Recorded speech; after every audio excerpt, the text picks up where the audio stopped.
नमस्कार। आज की इस विशेष चर्चा में आपका स्वागत है। आज का हमारा विषय एक ऐसी व्यवस्था की ओर इंगित करता है जो हमने स्वयं ही क्रिएट करी है। वैसे भी कहा गया है कि हम अपने भाग्य के स्वयं निर्माता हैं। तो ऐसे में क्या होता है हमारे साथ नित्य प्रति में, और उसका क्या वैज्ञानिक तथ्य है, क्या यौगिक तथ्य है उसके पीछे, जिसके कारण से हम अपने स्वयं के दिन का या अपने स्वयं के भाग्य का निर्माण करना प्रारंभ कर देते हैं।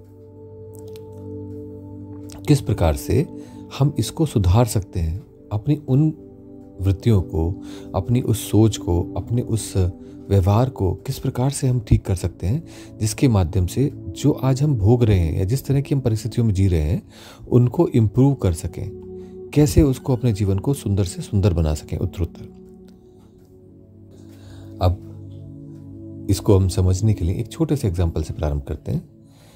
अगर कोई आपसे पूछे कि आप कैसे हैं, तो आप क्या जवाब देते हैं?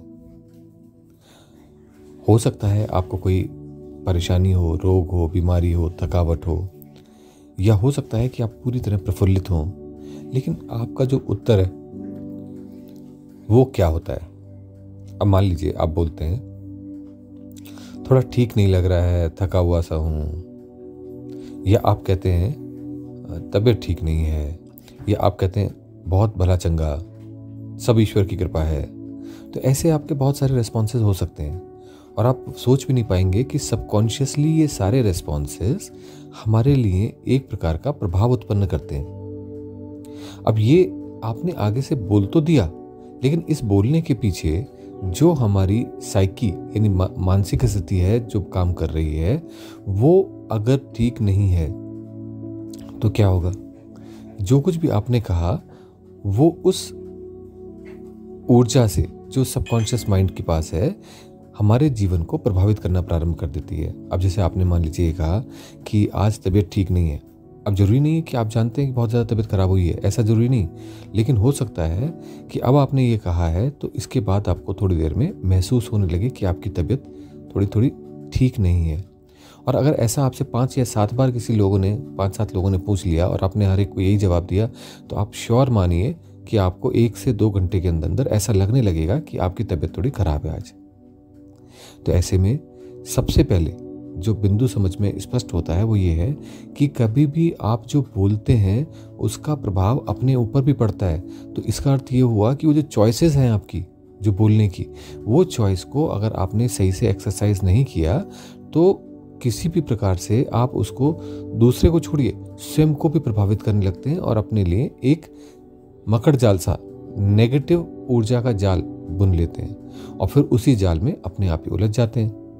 तो अब इससे मुक्ति का जो उपाय है वो बहुत सरल है। आपको हर समय, हर क्षण, हर पल पॉजिटिव साइड को देखना है। मैं एक एग्जांपल से और आपको समझाने की कोशिश करता हूँ। एक बार एक राजा की उंगली कट गई। अब सभी लोग लगे चापलूसी करने, सारे मंत्री। एक मंत्री ने चापलूसी नहीं करी, वो सेनापति था उनका। उसने जो है कहा कि महाराज कट गई है तो ठीक हो जाएगी। तो उसको वो अच्छा नहीं लगा उसका अप्रोच, उसने उसको जेल में डलवा दिया। अब ये जो राजा था अपने दुख में को कम करने के लिए शिकार पे निकल गया। जहां शिकार करने पहुंचा वहां कुछ आदिवासियों ने उसको बंदी बना लिया। ये आदिवासी उसको बंदी बना करके अपनी देवी के समक्ष लेके गए बलि देने के लिए। लेकिन जब बलि के लिए उनके पंडित ने चेक करा तो उसने बोला कि ये अपूर्ण है क्योंकि इसकी उंगली कटी हुई है। तो राजा की रक्षा हो गई। अब इसके साथ ही राजा वापस आया।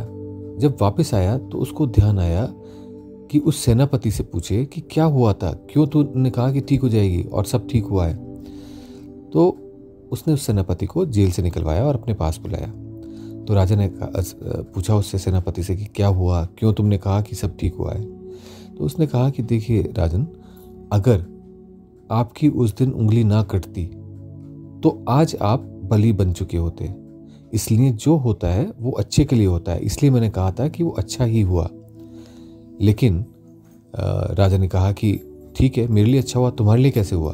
बोला, अगर आप आखेट पे जाते जिसमें मुझे आप अपने साथ लेके जाते हैं, और अगर जेल में ना डाला होता तो मैं भी गया होता आपके साथ आकेट पे, तो वो आपको तो छोड़ देते लेकिन मेरी बलि हो जाती, तो इसलिए मेरे लिए भी अच्छा हुआ। तो उसने, राजा ने भी इस बात को समझा, सेनापति ने जो समझाया कि जो होता है अच्छे के लिए होता है, और जब वो अच्छे के लिए होता है तो हमें परेशान होने की जगह उसका दूसरी क्रिया करनी चाहिए। और वो क्रिया क्या होनी चाहिए? हमारे को उसमें पॉजिटिविटी समझ करके जीवन को आगे की ओर गतिशील होना चाहिए। अब ये हो सकता है कि समय में वो चीज़ जो आज घटी है वो आज ना समझ में आए, अब से 5 साल, 10 साल, 2 साल, 6 महीने, 2 दिन, 10 दिन में समझ में आए, बट क्या हमारी समझ सब कुछ है? तो ऐसे में ये आवश्यक नहीं कि आप उसको जो है नकारें, एक्सेप्ट इट। श्री कृष्ण लीला का सबसे प्रमुख भाग जो दिखाई देता है, जो समझ आता है, वो ये है कि accept the entire situation as it is. उसको एक्सेप्ट कीजिए और अपने कर्म को जो आपके हाथ में है, अपनी चॉइसेस को जो आपके हाथ में है, उसको आप पुश करना प्रारंभ कीजिए, उसको करिए, और फिर देखिए कि आपके जीवन में किस प्रकार से आमूलचूल परिवर्तन आना प्रारंभ होता है। तो इन 2 एग्जाम्पल से मैं अपनी बात को पूरी करना चाहूँगा कि आप जो कहते हैं, आप जो कर रहे हैं, आप जो सोच रहे हैं, ये सभी चीज़ें हमारे भाग्य का निर्माण करती हैं। अब आप मान लीजिए गाड़ी सड़क पे चला रहे हैं, आपको लगता है कि कोई भी मेरे को गाड़ी चलाने नहीं देना चाहता, सब मेरी गाड़ी के आगे अड़ जाएंगे और स्लो करेंगे। आप देखिए थोड़ी देर में सब ऐसे ही हो रहा होगा। तो ऐसे में क्या करा क्या जाए? मत सोचिए ना, मत इस प्रकार की अपने आप को भावनाएं दीजिए कि सबकॉन्शियस उस प्रकार की परिस्थितियों का निर्माण करे। मत इस प्रकार की बातें बोलिए कि सबकॉन्शियस उसका आपको आभास देना शुरू कर दे। क्या जरूरत है किसी को ये बताने की कि आपकी तबीयत कितनी खराब है? क्या वो डॉक्टर है? अगर डॉक्टर है तो अवश्य, बट अगर डॉक्टर नहीं है तो वो क्या करेगा? सिंपैथाइज, इससे ज्यादा क्या कर लेगा? तो इसलिए अपने जीवन में हमें स्वयं अपने शब्दों का चयन करना चाहिए। अब इसका थोड़ा सा वैज्ञानिक और यौगिक तथ्य भी कि किस प्रकार से ये प्रभाव करता है। तो जो कुछ भी हम बोलते हैं वो हमारे सबकॉन्शियस तक पहुंच जाता है। अब इसको मैं अगर योग तंत्र के हिसाब से समझाने का प्रयास करूं तो हम जब बोलते हैं तो इसके 4 चरण होते हैं, परा, पश्यंती, मध्यमा और वैखरी। परा बोलते हैं जहां पर स्पंदन का, विचार का स्फुट होता है सबसे पहला। फिर पश्यंती में हमें वही स्पंदन दिखाई देने लगते हैं, हमें अपने विचारों की तरह दिखाई देने लगते हैं। उसके बाद मध्यमा में हम उनको सुन पाते हैं अंदर में, और अंततः वैखरी के माध्यम से, गले से वो व्यक्त हो जाते हैं। जैसे मैं अभी आपसे बोल रहा हूं, ये वैखरी वाणी कहलाती है। तो अब होता क्या है कि जब हम कोई भी विचार हमारे मन में आता है या जब हम कोई भी उत्तर देना चाहते हैं तो वैखरी तक आने से पहले वो परा, पश्यंती, मध्यमा के माध्यम से गुजरता है।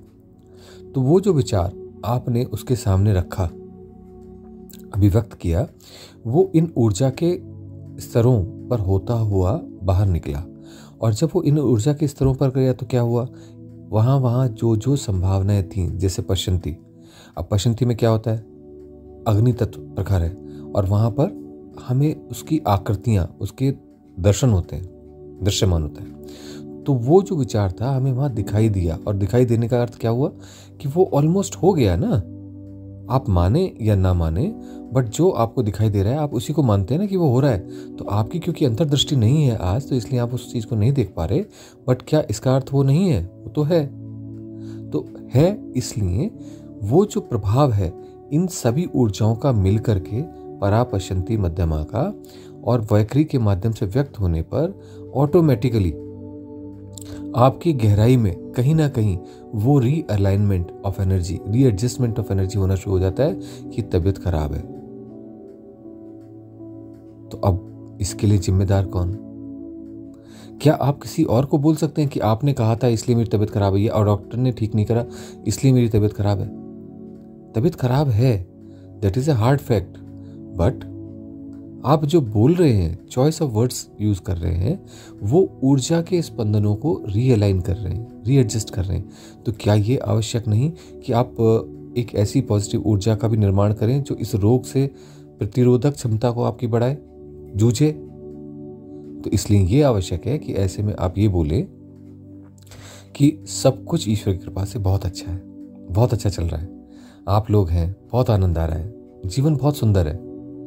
ऐसी बातें बोलें, क्योंकि जब आप ऐसा बोलते हैं तो आपके अंदर जीवन बहुत सुंदर है वो घटित होने लगता है, और वो रोग उसको घटित होने नहीं दे रहा जो आपके अंदर है। तो अपने आप ही एक प्रकार का आलोड़न विलोड़न, एक विखंडन शुरू हो जाता है, और कहीं ना कहीं आपकी जीत की संभावनाएं बनने लगती हैं। आशा है आपको स्पष्ट हुआ होगा कि हमारे चॉइस ऑफ वर्ड्स किस प्रकार से हमारे नियति को, हमारे भाग्य को, हमारे पथ को, हमारे जीवन को प्रभावित करते हैं। तो ऐसे में हमें अब करना क्या चाहिए?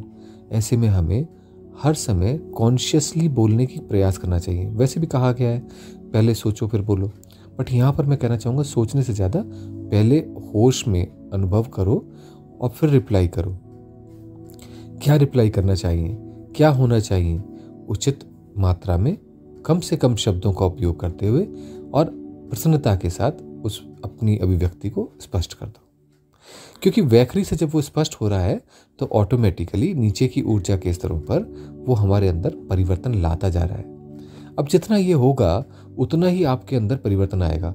आप देखिए मंत्र का क्या करते हैं, आप बार बार मंत्र को रिपीट करते हैं। तो जब मंत्र को रिपीट करते हैं तो क्या होता है, आपके अंदर एक प्रकार का आलोड़न विलोड़न होता है, एक प्रकार की ऊर्जा का रीअलाइनमेंट होता है, और वो ऊर्जा आपके पराप्रशंति मध्यमा के ऊपर अपने आप इस प्रकार से प्रभावित करती है कि आप अपनी अभीष्ट लक्ष्यों को, मैनिफेस्टेशंस को, सिद्धियों को प्राप्त करना शुरू कर देते हैं। तो ऐसे में जो मैंने कहा, एक आप अपने शब्दों का सही से उपयोग कीजिए, चयन कीजिए, क्योंकि ये बहुत ही गहरे प्रभाव डाल रहे हैं जो आपको और हमें दिखाई नहीं देता।